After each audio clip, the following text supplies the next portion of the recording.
प्रश्नावली 4.6 के लिए सबसे पहले हम लोग कुछ बेसिक कॉन्सेप्ट को जानेंगे, उसके बाद जो है क्वेश्चन को हल करेंगे। तो इसमें हमारा ये हेडिंग है आव्यूहों के व्युत्क्रम द्वारा रैखिक समीकरणों के निकाय का हल। रैखिक समीकरण का मतलब है ऐसा समीकरण जिसमें चर की घात एक होती है, उसे हम रैखिक समीकरण कहते हैं। यानी इसमें समीकरण वाले क्वेश्चन दिए होंगे, ठीक है, और उसको हल करना है। तो देखिए, जैसे हम तीन रैखिक समीकरण ले लें, a1x plus b1y plus c1z बराबर d1, ठीक है ना, ये हो जाता है। और दूसरा हमारा a2 या d3, ये हमारा क्या हो गया, रैखिक समीकरण। अब इसमें हम लोगों को वैल्यू निकालना है, और वो वैल्यू क्या होगी, ठीक है। देखिए, इसमें वैल्यू कौन कौन से निकालोगे। यहाँ पे सबसे पहले हम लोग a निकालते हैं। क्या निकालेंगे, a, और a का मतलब है आव्यूह। तो यहाँ से a बराबर तीनों समीकरणों के सभी अचर राशियों को निकालिए। यक्ष के जो गुणांक हैं वो स्तंभ के अवयव हैं, पहले स्तंभ के। फिर समझिएगा, यक्ष के जो गुणांक हैं वो पहले स्तंभ के अवयव हैं, वाई के गुणांक दूसरे स्तंभ के अवयव हैं, और जेड के गुणांक तीसरे स्तंभ के अवयव हैं। तो इनके स्तंभों के अवयवों को हम लोग लिखेंगे। जैसे देखिए, a1, a2, a3, b1, b2, b3, c1, c2, c3, ठीक है ना। अब यहाँ पे ये हो गया हमारा ए आव्यूह मिल गया। मैंने किस में से निकाला, समीकरण 1, 2, 3 के एक्स वाई जेड के गुणांकों को लिखा है। अब दूसरा जो वैल्यू होता है वो यक्ष होता है। यक्ष, यहाँ पे यक्ष क्या लिखते हैं, ये जो यक्ष वाई जेड जो देख रहे हो वो किस में लिखते हैं, यक्ष में। यानी ये सब किसके गुणांक हैं, यक्ष वाई जेड। इसलिए कैपिटल एक्स बराबर small X small Y small Z. फिर हमारे पास वैल्यू मिलेगी b बराबर क्या मिलेगा, b जो अचर होता है ये है d1, d2, d3, ठीक है ना। अब इस चीज़ को हम जैसे निकालें ऐसे बना भी सकते हैं। मान लीजिए इसी को अगर हम ऐसे बनाएं तो कैसे बनेगा, तो यहाँ पे ये फार्मूला लग जाएगा, ax बराबर b। मान लीजिए हमें एक्स वाई जेड का मान निकालना है, तो कैसे निकालोगे, इसको बनाना है, कैसे बनाओगे। तो देखो, उसके लिए ये हमारा फार्मूला होता है। यहाँ पे इस फार्मूले के जरिए हम लोग इसको बना सकते हैं। इसको समीकरण मान लेते हैं 4। अब देखिए, ए की वैल्यू क्या है, ये है। ए की वैल्यू यहाँ रख दीजिए, a1, a2, a3, b1, b2, c1, c2। X की वैल्यू क्या है, एक्स वाई जेड। वाई की बी की वैल्यू क्या है, d1, d2। तो इस तरीके से ये हमारा मिल जाता है समीकरण 5। यानी किसी चीज़ को जैसे हम आव्यूह में यहाँ पे बना सकते हैं, तो उसको हम ले भी आ सकते हैं, और ले आने के लिए इस सूत्र का प्रयोग करना पड़ेगा। समीकरण 1, 2, 3 ये रैखिक समीकरण है। कैसे पहचानेंगे कि उसमें चर की घात क्या है, 1 है, इसे रैखिक समीकरण है। तो एक्सरसाइज 4.6 में ऐसी सवालें आने वाली हैं, तो वो कई कंडीशन की होंगी, ठीक है ना। वो कंडीशन क्या है, पहला कंडीशन देखिए, केस फर्स्ट में ए एक व्युत्क्रमणीय आव्यूह है। व्युत्क्रमणीय माने उल्टा। कब होगा, अगर व्युत्क्रमणीय आव्यूह होगा तो कोई भी इस तरीके से इक्वेशन दिया रहेगा, उसका हम क्या निकाल लेंगे, आव्यूह। ध्यान दीजिएगा, आव्यूह निकाल लेंगे और उसका हम निकालेंगे माड निकालने के बाद अगर उसका मान 0 के बराबर ना आए, 0 के बराबर कोई भी अंक आ सकता है, 2, 3, 4, 5, -1, -2, इस तरीके से अगर आ गया तो वो हमारा व्युत्क्रमणीय आव्यूह होगा, व्युत्क्रमणीय आव्यूह होगा। अब उस स्थिति में समीकरण 4 ले आएंगे और समीकरण 4 में हम ए इनवर्स से गुणा कर देते हैं। समीकरण 4 में ए इनवर्स से गुणा करने पर कुछ सूत्र निकालने के लिए हम लोग गुणा करेंगे, ठीक है ना, क्योंकि इसी की सहायता से आगे वैल्यू मिलेगी। और यहाँ देखिए ए इनवर्स से गुणा कर दीजिए, लेफ्ट में भी करेंगे ए इनवर्स ए एक्स बराबर ए इनवर्स बी। अब हम लोग जानते हैं कि ए इनवर्स ए बराबर होता है हमारे पास आई, ए इनवर्स ए बराबर आई, और यहाँ पे क्या रखेंगे, तो ये हो जाएगा आई एक्स बराबर ए इनवर्स बी। अब हम लोग जानते हैं आई एक्स बराबर क्या होता है, यक्स, आई एक्स बराबर यक्स, तो यहाँ पे लिख देंगे यक्स ए इनवर्स बी। तो इस तरीके का जो फार्मूला मिलेगा उसे हम लोग कहेंगे कि यह है इसका एक अतः। यह कंडीशन क्या बताएगा जानते हो, यह एक अद्वितीय हल है, एक अद्वितीय हल है। अभी मैंने केस 1 का जो कंडीशन बताया था वो व्युत्क्रमणीय का था। केस 1 का जो कंडीशन था वो व्युत्क्रमणीय, और यहाँ पे modulus of A is not equal to 0। लेकिन यहाँ देखिए केस 2 जो है, ए कैपिटल ए एक अव्युत्क्रमणीय आव्यूह है और इसमें मॉडुलस ऑफ ए की वैल्यू 0 मिलनी चाहिए। उस स्थिति में हमारे 2 कंडीशन बन जाते हैं, यानी केस 2 में 2 स्थितियाँ। यहाँ देखिए लिखा adjoint of A into B ज्ञात करना है। अगर adjoint of A into B बराबर 0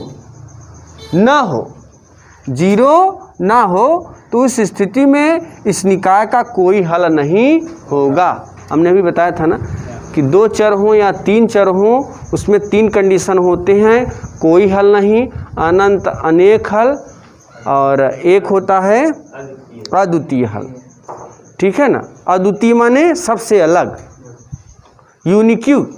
जैसे कुछ आदमी होते हैं तो सबसे अलग होते हैं, यूनिक्यू पर्सन होते हैं, है ना, वो एक आदर्श आदमी में आ जाते हैं कि उनके अंदर कोई अवगुण नहीं है, ऐसे ये भी होते हैं। तो उस शब्द का नाम होता है अद्वितीय हल। और यहाँ देखिए जब 0 के बराबर न आए तब निकाय का कोई हल नहीं होगा। और ये चीज़ कब निकालेंगे, जब मॉड ऑफ ए की वैल्यू क्या आएगी, 0 आएगी। आपको याद रखना है, अगर मान लीजिए ये निकाले अगर 0 आ गया तब निकाय संगत या असंगत हो सकता है, संगत या असंगत हो सकता है। तब निकाय का अनंत अनेक हल होगा। पहला केस जब इज नॉट इक्वल टू 0 तो अद्वितीय हल मैंने बताया था। दूसरा ये बराबर 0 न आए तो कोई हल नहीं। और तीसरा जब बराबर 0 आ जाए तो अनंत अनेक हल। इस कंडीशन को आपको दिमाग में फीड कर लो। इसी के बेस पे हम लोग ये सब लिखेंगे। लिखिए, अगर मॉडुलस ऑफ ए की वैल्यू 0 के बराबर ना आए, मॉडुलस ऑफ ए की वैल्यू 0 के बराबर ना आए तो जो आव्यूह होगा, जो समीकरण होगा, वह एक व्युत्क्रमणीय आव्यूह होगा। और व्युत्क्रमणीय आव्यूह के साथ साथ वह एक संगत आव्यूह भी होगा। फिर समझिएगा, अगर हम लोग इस तरीके से समीकरण दिया रहेगा, ये मान निकालेंगे और उसमें अगर इसका सारणिक निकाल लिए, इसका मापांक निकाल लिए या इसी का माड निकाल लिए, अगर वो मान 0 के बराबर नहीं आया तो संगत होगा। अगर 0 के बराबर आ गया तो असंगत होगा। 0 के बराबर नहीं आया तो एक व्युत्क्रमणीय आव्यूह होगा, केस फर्स्ट। अब व्युत्क्रमणीय अगर आव्यूह हो जाए तो संगत होगा। अगर मॉडुलस ऑफ ए बराबर 0 आ जाए तो अव्युत्क्रमणीय आव्यूह हो जाएगा और उस स्थिति में असंगत हो जाएगा। याद रखिएगा, 1 से लेकर एक्सरसाइज 4.6 में 1 से लेकर 6 तक की सवालों का चेक करना है कि यह संगत है या फिर असंगत है। संगत है या फिर असंगत, यही चेक करना है। तो चलिए शुरू करते हैं। करा है प्रश्नावली 4.6 में निम्नलिखित 1 से 6 तक के प्रश्नों में समीकरण निकायों का संगत अथवा असंगत रूप के वर्गीकरण कीजिए। तो इसमें देखिए, इसमें बताना है कि यह संगत है या फिर असंगत है। अगर इसका माड 0 आ जाता है, 0 न आए, अगर 0 न आया तो संगत होगा। तब हम लोग adjoint of A into B नहीं निकालेंगे। जब मॉडुलस ऑफ 0 आ जाए, या ऐसे कहेंगे जब मॉडुलस ऑफ ए की वैल्यू 0 के बराबर ना आए, 0 के बराबर ना आए तो एक व्युत्क्रमणीय आव्यूह होगा। उस स्थिति में हम लोग केवल बता देंगे कि यह एक संगत है। अगर मॉडुलस ऑफ ए की वैल्यू 0 आ जाए तब वह एक अव्युत्क्रमणीय आव्यूह होगा। और दूसरी चीज, उसमें हम लोग असंगत हो जाएगा। अब व्युत्क्रमणीय होने के साथ साथ असंगत हो जाएगा। तब हम लोग क्या क्या निकालेंगे, B adjoint of A into B निकालेंगे। चलिए यहाँ देखिए, सबसे पहले इसमें एक वैल्यू बनाएंगे इस तरीके से, ए बराबर, यहाँ देखिए सभी लोग शांति बना के कंसंट्रेशन। एक यक्स जो है स्तंभ होता है, वाई जो है दूसरा स्तंभ। 1 2 2 3 ये हो गया ए। और दूसरा कैपिटल एक्स, 2 चर राशियां हैं एक्स वाई। तीसरा हमारे पास बी है, बी बराबर 2 3। अब देखो जरा सभी लोग, अब हम लोग इसका मॉडुलस निकालेंगे, सारणिक निकालेंगे। ए का डिटर्मिनेंट क्या होगा, कैंची काट गुणा करेंगे। 1 गुणे 3, 3 1 के 3, सूत्र का -2 गुणे 3 और 2 दूनी 4 बराबर -1, जो कि 0 के बराबर नहीं है, 0 के बराबर नहीं है। तो यहाँ लिखेंगे अतः ए एक व्युत्क्रमणीय आव्यूह है। व्युत्क्रमणीय आव्यूह अगर होगा तो संगत आव्यूह है, संगत आव्यूह है।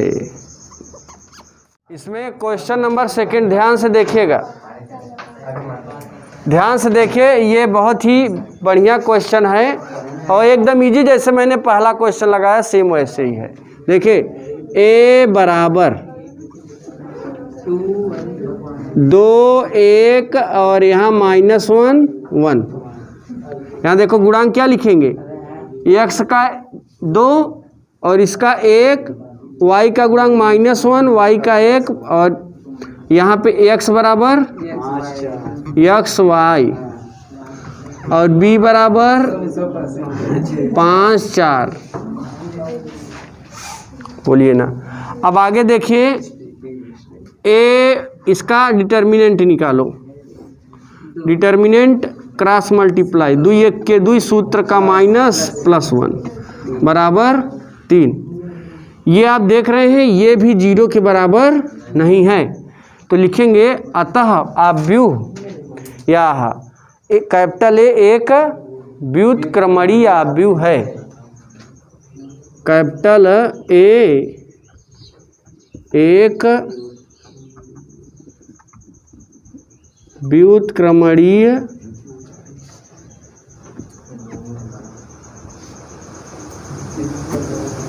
आव्यूह है, इसलिए ए एक संगत है, संगत आव्यूह है। इस तरीके से ये हमारा क्वेश्चन कंप्लीट होता है। अब क्वेश्चन नंबर थर्ड में भी चेक करना है कि यह एक असंगत है या असंगत है। तो सबसे पहले हम लोग कैपिटल ए निकालेंगे, यहाँ से ए बराबर, देखिए 1 2 3 6, ये ए की वैल्यू हो गया। फिर यहाँ से x की वैल्यू निकालेंगे x y, फिर ये वाला जो है b है ना, तो यह एक जो है b की वैल्यू होती है 5 8 5 8। अब देखिए इसका माड निकाल लीजिए, तो 6 1 के 6 -3 दूनी, ये हो गया 0। और जब हमारा डिटर्मिनेंट a 0 आ जाए तो यह एक अव्युत्क्रमणीय आव्यूह है, यानी कैपिटल ए एक अव्युत्क्रमणीय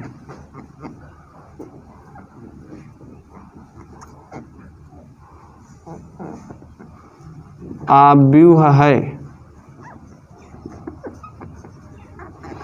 अव्युत्क्रमणीय अगर हो जाएगा तो उस स्थिति में देखिए हम लोग ये चीज़ निकालते हैं, एडजॉइंट ऑफ ए।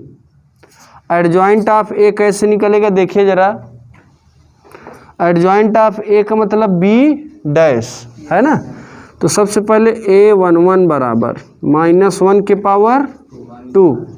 यहाँ देखिए पहला पंक्ति पहला स्तंभ छोड़िए, पहला पंक्ति पहला स्तंभ 6, ये हो जाएगा 6।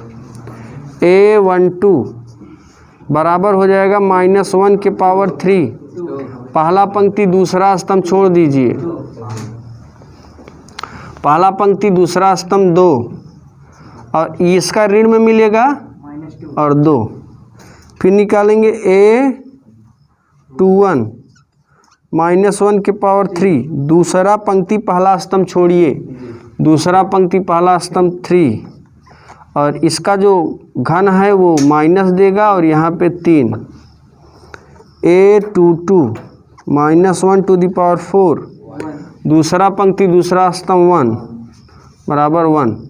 इस तरीके से ये हमारा मिल जाएगा b बराबर 6 -2 -3 1 और इसी को हम कहेंगे b डैश, पंक्ति को स्तंभ में कर दो 6 -2 -3 1, यानी ये 6 -2 यहाँ पंक्ति में लिखे क्योंकि पहला पंक्ति पहला स्तंभ है 6, पहला पंक्ति दूसरा स्तंभ यहाँ लिखेंगे, दूसरा पंक्ति पहला स्तंभ यहाँ ये, और इसके हम पंक्ति को अगर स्तंभ में कर दें तो बी डैश, और इसी बी डैश को हम लोग कहते हैं एडजॉइंट ऑफ ए। अब यहाँ देखिए, अब हमें निकालना क्या होता है, adjoint of A into B. देखिए नाम नहीं बदलेंगे दिक्कत हो जाएगी, क्योंकि इस बी को रखें कि इस बी को रखें तो गलती हो जाएगी, श्योर है। अब देखिए यहाँ पे एडजॉइंट ऑफ ए की वैल्यू हमारे पास क्या है, ये है 6 - 3 - 2 1, और बी की वैल्यू हमारे पास ये है 5 8। अब इसमें मल्टीप्लाई कर दीजिए, पहला पंक्ति का पहले स्तंभ में 6 × 5 = 30 प्लस 8 × 3 = 24, पहला पंक्ति पहला स्तंभ। अब पहला पंक्ति ये हो गया ना, अब दूसरा पंक्ति पहला स्तंभ -10 प्लस 8, ये प्लस माइनस माइनस हो जाएगा, 30 - 24, 10 में से 8 गई -2, 30 में से 24 निकालेंगे 6 - 2। अब देखिए क्या ये जीरो आया, क्या जीरो आया क्या, तो जीरो नहीं आया, इसका मतलब टू बी ये जीरो न आए, जीरो के बराबर ना आए, तो लिखेंगे इसका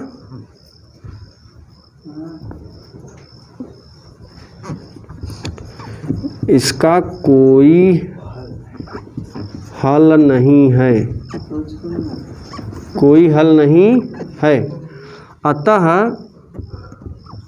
कैपिटल ए एक असंगत आव्यूह होगा। इस तरीके से ये हमारा कंप्लीट होता है, लिख लीजिए।